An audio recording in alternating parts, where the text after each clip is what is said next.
সুপ্রিয় দর্শক, আজকে মূলত আমরা যে বিষয়টি নিয়ে আলোচনা করব সেটা হলো পল্লী কবি জসীমউদ্দীনকে নিয়ে।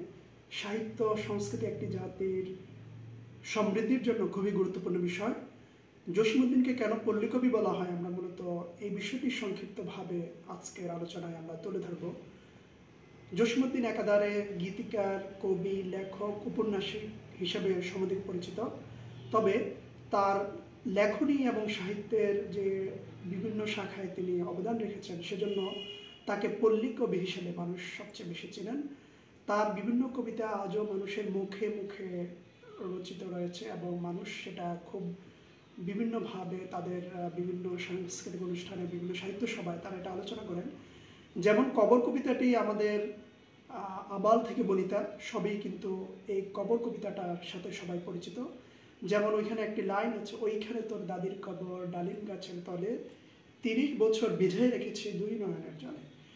এ ধরনের কবিতা মূলত এবং পল্লীর যে বিভিন্ন দৃশ্য, বিভিন্ন ধরনের পল্লীর বিভিন্ন প্রকৃতি, বিভিন্ন ধরনের বিষয়গুলো তুলে ধরার কারণে ওই সময়ের সাহিত্যিক এবং মানুষ তাকে পল্লী কবি হিসেবে আখ্যায়িত করেছেন। তিনি মূলত 1903 সালে জন্মগ্রহণ করেন এবং তিনি 1976 সালে পরলোক গমন করেন। জসীমউদ্দীন বিভিন্ন পুরস্কারে ভূষিত হয়েছিলেন। তিনি সাহিত্যের বিভিন্ন অঙ্গনে অবদান রেখেছেন, আমরা ইতিমধ্যে উল্লেখ করেছি। তবে তিনি 1974 সালে বাংলা একাডেমি যে সাহিত্য পুরস্কার, সেটা তিনি প্রত্যাখ্যান করেছিলেন। এবং তার সাহিত্যের যে অবদান, সেটা কিন্তু তার বিভিন্ন কালজয়ী যে ধরনের কবিতা রয়েছে, বিভিন্ন ধরনের, যেমন আমরা যদি নকশি কাঁথার মাঠ যদি আমরা বিবেচনা করি, তাহলে আমরা দেখব যে তিনি ওই সময়ে বিভিন্ন গ্রাম অঞ্চলে গিয়ে বিভিন্ন ধরনের পুঁথি এবং বিভিন্ন ধরনের যে গ্রামের বিভিন্ন মানুষের মুখে মুখে যে সকল বিষয় ছিল, সেগুলো তিনি কিন্তু তুলে এনেছেন। এবং সাহিত্যের একটা অন্যরকম সেই গ্রামীণ প্রবাদ এবং প্রবচন, সেগুলো তার কবিতার শুরুতে বিভিন্ন জায়গায় তিনি উল্লেখ করেছেন।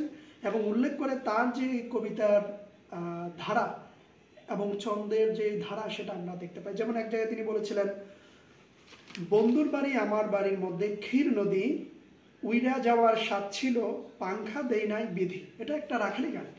তো এই ধরনের বিভিন্ন রাখালি গান এবং আঞ্চলিক যে ধরনের প্রবাদ প্রবচন রয়েছে, সেগুলো তিনি তুলে ধরেছেন। এবং এইখানে এই কবিতাটা অনেক বিশ্বের নাম করা সাহিত্যিক, বিভিন্ন লেখক তার এই নকশিকাঁথার মাঠ নিয়ে বিভিন্ন ধরনের সমালোচনা, বিভিন্ন ধরনের সুনাম তারা বিভিন্ন কাব্য, বিভিন্ন লেখায় তুলে ধরেছেন। যেমন একটা জায়গায় আমরা এই কেন্দ্রীয় চরিত্রে যদি আমরা দেখি, তাহলে আমরা দেখব যে এখানে রূপাই আছে, সাজু আছে। যেমন একটা লাইন আমি পড়ছি, বুড়োরা কয় ছেলে নয় ও পাগাল লোহা যেন, রূপাই যেমন বাপের বেটা কেউ দেখেছে হেন, যদিও রূপা নয়কো রূপাই রূপার চেয়ে দামি, এককালেতে ওরই নাম সবগা হবে নামি। তো এ ধরনের বিষয়গুলো আমরা দেখি তার কবিতায় তিনি তুলে ধরেছেন।